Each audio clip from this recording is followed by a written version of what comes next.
wanasahau wajibu wao. Leo hii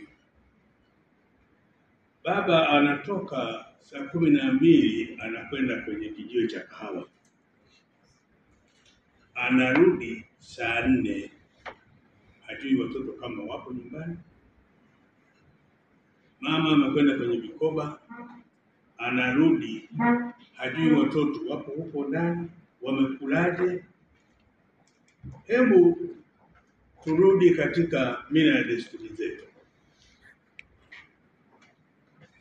Katika mila zetu tuna vikao baada ya chakula, tunahakikisha kwamba watoto wote wanakuwepo nyumbani hapo.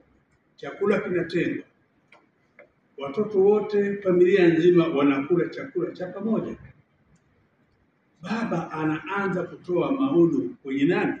Kwa watoto wake wa kiume. Mama kwa watoto wake wa kike. Hapo unakuta wanachokipata watoto pale ni utii na uaminifu, kwa sababu hayo maneno mawili huwezi kuyatenganisha, utii na uaminifu.